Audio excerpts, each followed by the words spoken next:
सभी केकेगा सभी केकेगा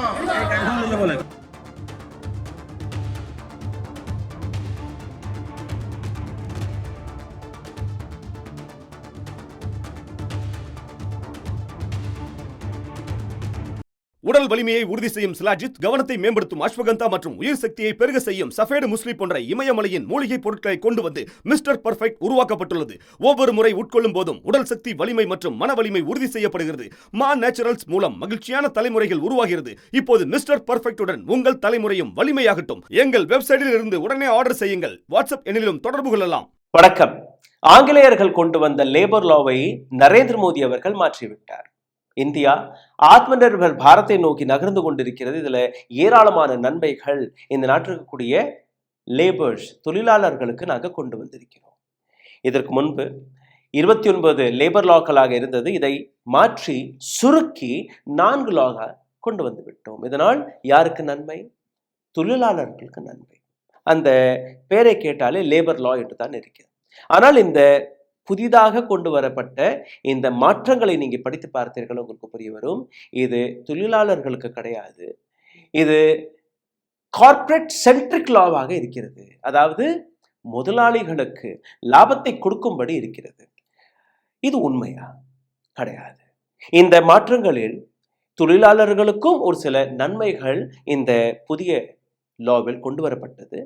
அதுல ஏராளமான பிரச்சனைகள் தொழிலாளர்களுக்கு எதிராகவும் இருக்கிறது. இந்த நாட்டில் 40 கோடி தொழிலாளர்கள் இருக்கிறார்கள். அதிலிருந்து 25 கோடி லேபர் யூனியனில் இருக்கக்கூடிய தொழிலாளர்கள் எதற்காக போராடி வருகிறார்கள். அப்போ இந்த லாவில் அனைத்துமே சரியாக இருக்கிறது என்று நீங்க பார்த்தீர்கள்னா கிடையாது.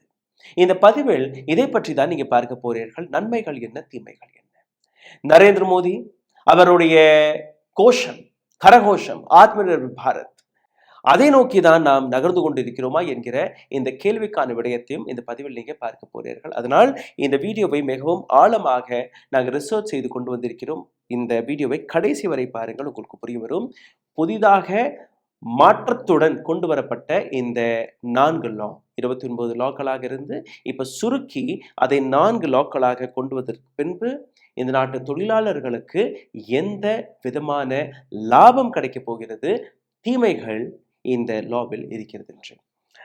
அதற்கு முன்பு ஒரு சிறிய கோரிக்கை. எங்களுடைய சேனலை கடந்த 30-35 நாட்களாக முடக்கக்கூடிய வேலையை பார்த்து வருகிறார்கள். இதிலிருந்து மீட்டெடுப்பதற்காக உங்களுடைய உதவி தேவைப்படுகிறது. நீங்க செய்ய வேண்டிய சாதாரணமான விஷயம், இந்த வீடியோவை பார்த்து கொண்டிருக்கும் போது உங்களுடைய கேள்விகள், கருத்துக்கள் கீழே கமெண்ட் பாக்ஸில் எழுதி விடுங்கள். இதை தாண்டி இந்த வீடியோவை லைக், ஷேர், சப்ஸ்கிரைப் பட்டன் வழியாக ஏராளமான நபர்களிடம் கொண்டு போய் சேர்க்கக்கூடிய வேலையை, அந்த பொறுப்பையும் நாங்கள் உங்களிடம் ஒப்படைக்கிறோம். QR கோடு இருக்கு.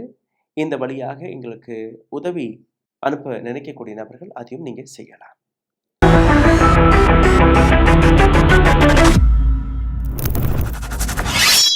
நவம்பர் 21ஆம் தேதி இந்திய அரசாங்கம் இந்த புதிய லாவை கொண்டு வந்தது. இந்த லா நீங்க பார்த்தீர்கள் 2019ஆம் ஆண்டே பார்லிமெண்ட்ல இருந்து பாஸ் செய்யப்பட்ட கோட்ஸ்கள் தான். ஆனால் அதை நீண்ட நாட்களாக ஹோல்டில் போட்டு வைத்திருந்தார்கள். இப்போ அதை கொண்டு வந்து விட்டார்கள். உதாரணத்திற்கு கோட் ஆன் வேஜஸ் 2019 கொண்டு வரப்பட்ட இந்த சட்டம், industrial relation code 2020, code on social security 2020, occupational safety health working condition which is called OSHWC code, இதுவும் 2020ஆம் ஆண்டு கொண்டு வரப்பட்டது. 2019-20ஆம் ஆண்டு கொண்டு வரப்பட்ட இந்த சட்டங்களை இப்போ நவம்பர் மாதம் 2025ஆம் ஆண்டு இதை இம்ப்ளிமெண்ட் செய்யக்கூடிய வேலையை பார்த்திருக்கிறார்கள். பொதுவாக நீங்க பார்த்தீர்கள், இது போன்ற லேபர் லாக்களில் கொண்டு வரக்கூடிய மாற்றங்கள் உடனடியாக அதை இம்ப்ளிமெண்ட் செய்ய மாட்டார்கள். எங்கேயும் இப்படிதான் நடந்திருக்கிறது. அடுத்த 45 நாட்கள் ஒவ்வொரு ஃபேக்டரிஸ், இண்டஸ்ட்ரீஸ், கம்பெனிகளுக்கு 45 நாட்களுக்கான அவகாசத்தை கொடுத்திருக்கிறார்கள். நீங்க 45 நாட்களுக்குள் இந்த புதிய சட்டங்களை இம்ப்ளிமெண்ட் செய்யலாம். இந்த ஒட்டுமொத்த விவகாரத்தில் நீங்க பார்த்தீர்கள்னா, இதை anti worker and bro worker, தொழிலாளர்களுக்கு எதிராக முதலாளிகளுக்கு சாதகமாக இருப்பதாக இந்த அனைத்து யூனியன்ஸ்களுமே போராடி வருகிறார்கள். ஆனால் லேபர் மினிஸ்டர் மன்சுக் மாண்டவியா கொடுக்கக்கூடிய ஸ்டேட்மெண்ட்டை நீங்கள் கேட்டீர்கள்னா, it's an historic step for over 40 crore worker aligning with Prime Minister Narendra Modi's vision Atmanirbhar Bharat. Narendra மோடியின் கனவான ஆத்ம நிர்பர் திட்டத்தின்படி 40 கோடி லேபர்ஸ் தொழிலாளர்களுக்கு சாதகமாக இந்த சட்டத்தை கொண்டு வந்திருக்கிறோம். இந்தியா ஒரு செல்ஃப் ரிலையன்ஸை நோக்கி நகர்ந்து கொண்டிருக்கிறது என்கிற அந்த விஷயத்தை எடுத்து வைத்திருக்கிறார். ஆனால் unions, Indian national trade union, all India trade union, central of Indian trade union, இது போன்ற 10க்கும் மேற்பட்ட மிக பெரிய யூனியன்ஸ்கள் இதில் கலந்து கொண்டிருக்கிறது. 40 கோடி மக்களை பற்றி அவர் பேசுகிறார். ஆனால் இந்த யூனியனில் இருக்கக்கூடிய 25 கோடிக்கு மேற்பட்ட யூனியன்ல இருக்கக்கூடிய தொழிலாளர்கள் இன்னைக்கு ரோட்ல இறங்கி போராடக்கூடிய அந்த காரணம் என்ன? ப்ரோ கார்ப்பரேட்டிற்கு சாதகமாக எப்படி இந்த லாக்களை நாம் பார்க்க போகிறோம் என்கிற ஒரு விஷயத்தை நீங்க பார்க்க போகிறீர்கள். புள்ளி வாரியாக நான் உங்களுக்கு எடுத்து காட்ட போகிறேன். முதல் புள்ளி, எதற்காக இந்த போராட்டம்? இதற்கு முன்பு நீங்க பார்த்தீர்கள்னா, தொழிலாளர்களுக்கு கிடைக்கக்கூடிய ஒரு மிக பெரிய ஊக்கத்தொகை ஓவர் டைம். 8 மணி நேரம் நீங்க பணிக்கு செல்லலாம். 8 மணி நேரத்திற்கு மேல 1 மணி நேரம், 2 மணி நேரம் அல்ல 4 மணி நேரம் நீங்க வேலை பார்க்கும்போது அதற்கான அதிக தொகை கிடைக்கும். இப்போ இந்த சட்டத்துல நீங்க பார்த்தீர்கள்னா, அரை மணி நேரம் நீங்க அதிகமாக வேலை பார்த்தால் கூட அதுவும் ஓவர் டைம் என்று தான் இவர்கள் கூறுகிறார்கள். ஸோ பார்க்கறதுக்கு ரொம்பவே ஒரு நல்ல மாற்றமாக உங்களுக்கு தெரியலாம். 30 நிமிஷம் பார்த்தால் கூட பணம் கிடைக்கும். அதுக்கு முன்னாடி நீங்க பார்த்தீர்கள்னா, அந்த 1 மணி நேரத்திற்கு முன்னாடி ஒரு 50 நிமிஷம் வேலையை வாங்குவாங்க, வீட்டுக்கு அனுப்பிவிடுவாங்க. அதற்கு பணம் கிடைக்காது. 1 மணி நேரத்திற்கு மேல நீங்க வேலை பார்த்தால் மட்டும்தான் அந்த பணம் உங்களுக்கு கிடைக்கும். இங்க இந்த பிரச்சனை ஏராளமான சின்ன சின்ன ஃபேக்டரிகளில் நடந்து வந்தது. இப்போ நீங்க பார்த்தீர்கள்னா, அரசாங்கம் ஒரு சட்டத்தை கொண்டு வந்திருக்கிறார்கள். 8 மணி நேரம் எந்த பணி நேரம் இருந்ததோ அதை 12 மணி நேரம் வரை நீங்க கொண்டு வரலாம். குஜராத், உத்தரப்பிரதேஷ் போன்ற மாநிலங்களில் இது ஏற்கனவே இதை இம்ப்ளிமெண்ட் செய்து விட்டார்கள். இப்போ 8 மணி நேரமாக இருந்த பணி நேரம் இப்போ 12 மணி நேரமாக மாறிவிட்டது. பிரச்சனை எங்க? கிளாஸ் ஒன்று இருக்கு. இந்த கிளாஸ் 48 மணி நேரம் தான் ஒரு வாரத்திற்கு ஒரு லேபரிடம் நீங்க வேலை வாங்கலாம். 48 மணி நேரம்னா 12 மணி நேரம் இந்த ஷிஃப்ட் டைமிங்கை மாற்றி விட்டார்கள்னா, ஒரு நாளைக்கு 12 மணி நேரம், 2 நாளைக்கு 24 மணி நேரம், 3 நாட்களுக்கு 36 மணி நேரம், 4 நாட்களில் 48 மணி நேரம். மீதம் இருக்கக்கூடிய 3 நாட்கள் நீங்க வேலை வாங்க முடியாது. அப்போ there is no over time. சரி, நான் 8 மணி நேரம் தான் சார் வேலை பார்ப்பேன், எனக்கு 12 மணி நேரம்லாம் இருக்காது. சரி, ஓகே, 8 மணி நேரம் வீதம் 5 நாட்களில் இந்த 48 மணி நேரம் முடிஞ்சு போகும். 2 நாட்கள் அவகாசம். Saturday and Sunday you can take holiday. Sir, நான் ஓவர் டைம் பார்க்கணும் சார், எனக்கு இந்த சம்பளம் பத்தாது. கிடையாது, அது முடியாது. ஏன்னா ஒரு நபரிடம் 48 மணி நேரம் மட்டும் தான் நீங்க வேலை வாங்க முடியும். எக்ஸ்ட்ரா ஓவர் டைம் கிடையாது. டெக்னிக்கலா நீங்க பார்த்தீர்கள்னா, ஓவர் டைம் என்கிற இந்த விஷயத்தையே முறிக்கக்கூடிய வேலையை இந்த புதிய சட்டம் பார்த்திருக்கிறது. பார்க்கறதுக்கு ரொம்ப சிம்பிளா இருக்கும். நீங்க 48 மணி நேரம் தான் பார்க்க முடியும். அரை மணி நேரம் எக்ஸ்ட்ரா வேலை பார்த்தா கூட அதுக்கு ஓவர் டைம் கிடைச்சிடும். கிளாஸ் வச்சுட்டீங்களே, 48 மணி நேரத்துக்கு மேல நீங்க வேலையை பார்க்காத போது எப்படி உங்களுக்கு ஓவர் டைம் கிடைக்கும்? இதற்காக அவர்கள் போராடுகிறார்கள். 2வது நீங்க பார்த்தீர்கள்னா, ஒரு நபரை நீங்க நீக்கிறதுக்கு முன்பு, அப்படி ஒரு கம்பெனில ஒரு 100 எம்ப்ளாயீஸ்கள் இருக்கிறார்கள்னு வச்சுக்கோங்க. Layoff threshold hiked, fire will for 75% of firms.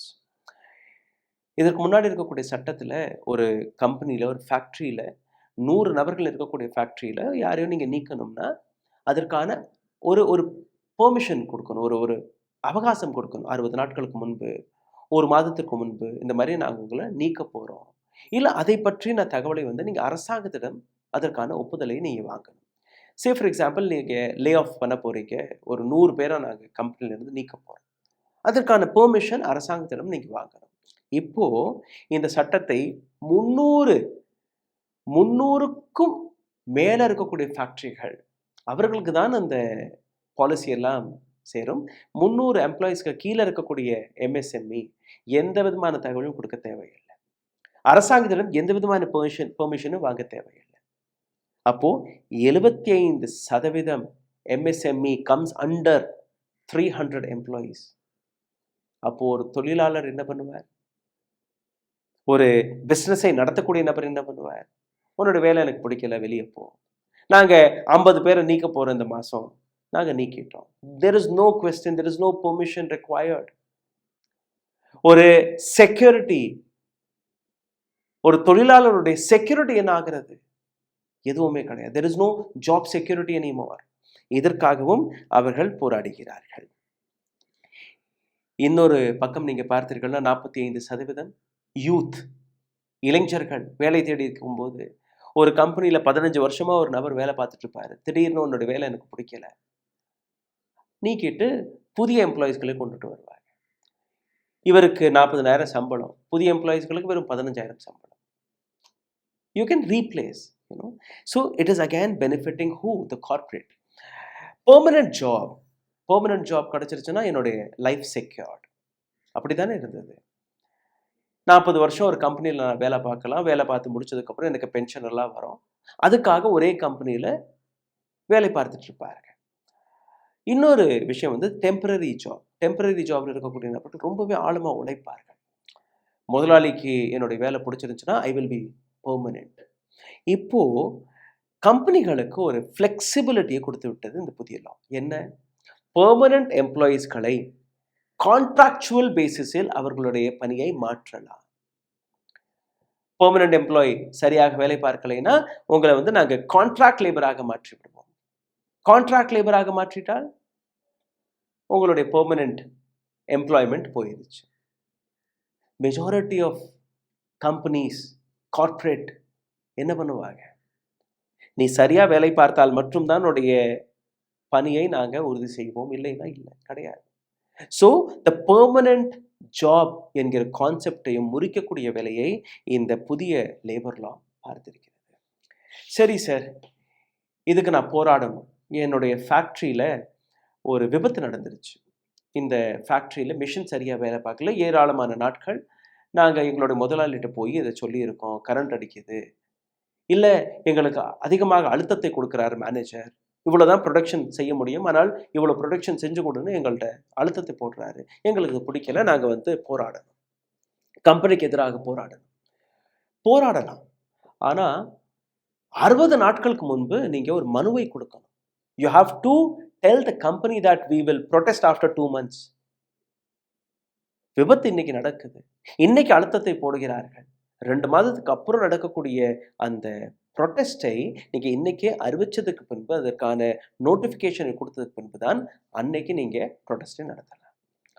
அப்போ யூனியன்ஸ், நீங்கள் அந்த 25 கோடி மக்களை பற்றி பேசுகிறாங்க இல்லையா, இந்த அனைத்து யூனியன்களுடைய வேலையும் முடிஞ்சு போச்சு. So they are actually diffusing the unions now. There is no union anymore. ஏன்னா நீங்கள் போராடவே முடியாது. போராடுவதற்கு எந்த விதமான இடமும் இவர்கள் கொடுக்கவில்லை. மக்களுடைய அதிகாரம் என்ன? யூனியன்கள் எதற்காக போராடினார்கள்? ஒரு இடத்தில் தவறு நடக்கும் போது, ஒரு முதலாளி அடக்குமுறையை கையாளும் போது, அந்த முதலாளிக்கு எதிராக ஒட்டுமொத்த தொழிலாளர்கள் போராடலாம், வேலை நிறுத்தத்தை செய்யலாம். அப்போ என்ன ஆகும்? அவர்களுக்கு நஷ்டம் ஏற்படும். ஒரு பேச்சுவார்த்தை நடத்துவார்கள். இவர்களுக்கு சாதகமாகவும் ஒரு சில விஷயங்கள் நடக்கும், முதலாளிக்கு சாதகமாகவும் ஒரு சில விஷயங்கள் நடக்கும். இப்போ தொழிலாளர்கள் கையில் இருக்கக்கூடிய அந்த போராடக்கூடிய அதிகாரத்தை நீங்க பறிக்கும் போது எங்க போராடுவார்கள், எங்க அந்த பேச்சுவார்த்தை நடக்கும், எப்படி இவர்களுக்கு லாபம் நடக்கும்? எதுவுமே கிடையாது. So the benefit goes to the corporate side again. இதற்காகவும் இந்த போராட்டத்தை நீங்க பார்த்து வருகிறீர்கள். இந்த ஒட்டுமொத்த விஷயத்தில் அனைத்துமே தவறு மற்றும் என்று நீங்க பார்க்கக்கூடாது. இதுல நன்மைகளும் இருக்கு. என்ன நன்மைகள்? அதையும் நான் உங்களுக்கு எடுத்து காட்டுகிறேன். 29 கோடு இருக்கும்போது அது கொஞ்சம் குழப்பமாக இருக்கும். அதில் ஏராளமான சட்ட சிக்கல்கள் இருக்கும். அதிலிருந்து மறுபடி அதே கார்ப்பரேட்டுகளுக்கு அந்த லாபம் கிடைத்து கொண்டு இருந்தது. இப்போ புதிதாக மாற்றப்பட்ட ஒரு சில விஷயங்கள் எடுத்து காட்டுகிறேன், நீங்கள் பாருங்கள். நேஷனல் ஃப்ளோர் வேஜ் என்ஷோர் அ மினிமம் பே லெவல். பீகாரில் ஒரு பேமெண்ட் கிடைக்கும், வேஜஸ் கிடைக்கும். தமிழ்நாட்டில் இருக்கக்கூடிய தொழிலாளர்களுக்கு அவர்களுக்கு ஒரு தனி சம்பளம் கிடைக்கும். வெஸ்ட் பெங்கால், ஒரிசாவில் வேலை பார்க்கக்கூடிய நபர்களுக்கு ஒரு தனி வேஜஸ் கிடைக்கும். ஆண்களுக்கு ஒரு வேஜ், பெண்களுக்கு ஒரு வேஜ்னு இருக்கும். இப்போ அதை வந்து பிளாட்ஃபார்மாக சமமாக மாற்றி விட்டார்கள். நீங்கள் எங்கே வேலை பார்த்தாலும், பீகாரில் வேலை பார்த்தாலோ, ஒரிசாவில் வேலை பார்த்தாலோ, தமிழ்நாட்டில் வேலை பார்த்தாலோ அந்த வேஜஸ் என்பது சமம். ரெண்டாவது, மேண்டட்ரி அப்பாயின்மெண்ட் லெட்டர். ஒரு ஃபேக்ட்ரியில் நீங்கள் போய் வேலைக்கு சேர்றீங்க, ஆனால் உங்களுக்கு எந்த விதமான லெட்டருமே அவர்கள் கொடுக்கல. 3 மாதத்துக்கு அப்புறம் அவங்க உங்களுக்கு வீட்டுக்கு அனுப்பலாம். நீங்கள் அங்கே வேலை பார்த்ததாகவே உங்களோட ரெக்கார்ட்லேயே எதுவுமே இருக்காது. இங்கே இந்த புதிய மாற்றத்தில் நீங்கள் பார்த்தீர்கள்ல, மேண்டட்ரி. நீங்கள் ஒரு ஃபேக்ட்ரியில் போய் சேர்ந்த உடனேயே அந்த எம்ப்ளாயர் உங்களுக்கு ஒரு கடிதத்தை கொடுக்கணும். இந்த மாதிரி இவ்வளோ உனக்கு சம்பளம், இதெல்லாம் உனக்கு பெனிஃபிட்ஸ் இருக்குது, உனக்கு வந்து நாங்கள் ஹெல்த் செக்அப் பண்ணுவோம், உனக்கு வந்து நாங்கள் இன்சூரன்ஸ் போடுவோம், பிஎஃப், டிஏ இதெல்லாம் நாங்கள் உங்களுக்கு கொடுப்போம், இத்தனை நாட்கள் உனக்கு லீவ் இருக்குது, அது எல்லாமே அந்த லெட்டரில் இருக்கணும். இது வந்து ஒரு மேண்டட்ரியான ஒரு ப்ரொவிஷனை கொடுத்துருக்கிறார்கள், which is again a very beautiful system and we welcome that. Social security என்கிற பேரில் பிஎஃப், இன்சூரன்ஸ் அண்ட் கிராச்சுவிட்டி, இதுலேயும் ஒரு ரொம்பவே பியூட்டிஃபுல்லான ஒரு மாற்றம் நடந்திருக்கு. ஒரு ஃபேக்ட்ரியில் நீங்கள் 1 வருடம் வேலை பார்த்தால் கூட உங்களுக்கான அந்த கிராச்சுவிட்டியை நீங்கள் எடுத்துக்கொள்ளலாம். இதற்கு முன்பு 5 வருஷம் ஒரு கம்பெனியில் வேலை பார்த்தால் மட்டும்தான் பிஎஃப், இன்சூரன்ஸ் அண்ட் கிராஜுவிட்டியை நீங்கள் எடுக்க முடியும். இப்போது அது 1 வருஷமாக குறைத்திருக்கிறார்கள். இது யாருக்கு லாபம் நீங்கள் பார்த்தீர்கள்னா, இப்போது இந்த ஊபர் ஓட்டக்கூடிய நபர்கள், ஸ்விக்கி, ஜொமேட்டோ, பிளிங்கெட் இது போன்ற சோஷியல் மீடியா ஆப்களில் அல்ல மார்க்கெட்டிங் ஆப்களில் வேலை பார்க்கக்கூடிய இளைஞர்கள், அவர்களுக்கு எந்த விதமான சோஷியல் செக்யூரிட்டியுமே கிடையாது. No insurance, no PF, no health checkup, nothing. So அவர்களுக்கு இது ஒரு மிகப்பெரிய மாற்றமாக இருக்க போகிறது. அவர்களுக்கும் இந்த சோஷியல் செக்யூரிட்டி கிடைக்கும். இதை தாண்டி நீங்கள் பார்த்தீர்கள்னா, ஆனுவல் ஃப்ரீ ஹெல்த் செக்அப். 40 வயதை தாண்டிய நபர்கள் யாராக இருந்தாலும் ஒரு ஃபேக்ட்ரியின் எம்ப்ளாயீஸ்களுக்கு 100% ஃப்ரீ ஹெல்த் செக்அப். இதை ஒரு எம்ப்ளாயர், ஒரு ஃபேக்ட்ரி உரிமையாளர் அதை சரிபார்க்க வேண்டும். Uniform safety norms. சேஃப்டி நார்ம்ஸுங்கிற போது இதற்கு முன்னாடி நீங்கள் பார்த்தீர்கள், கை விட்டு பட்டு போகும், இல்லை மற்ற தவறுகள் அங்கே நடக்கும்போது எந்த விதமான செக்யூரிட்டி நார்ம்ஸுமே இருக்காது. இங்கே அந்த செக்யூரிட்டி நார்ம்ஸை ஹை ரிஸ்க் செக்டர்ஸ்களில் முக்கியமாக அதை பலப்படுத்தியிருக்கிறார்கள்.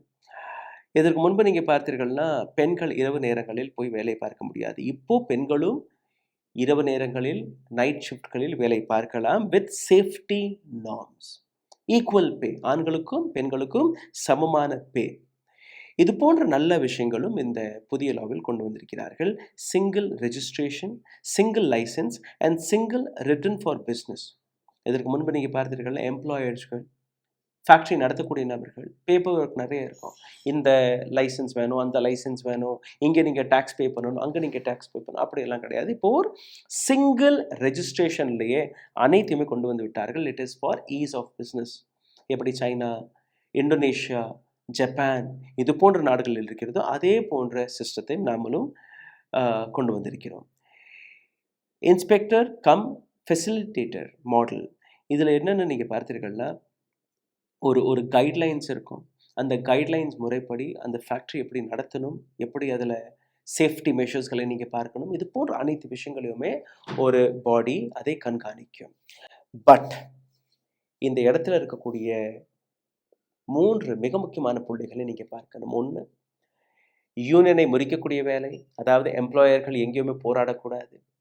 2வது, போராடுவதற்கு முன்பு 60 நாட்களுக்கு முன்பு நீங்கள் அதற்கான அறிவிப்பை கொடுக்கணும். இன்னொரு மிக முக்கியமான பிரச்சனை,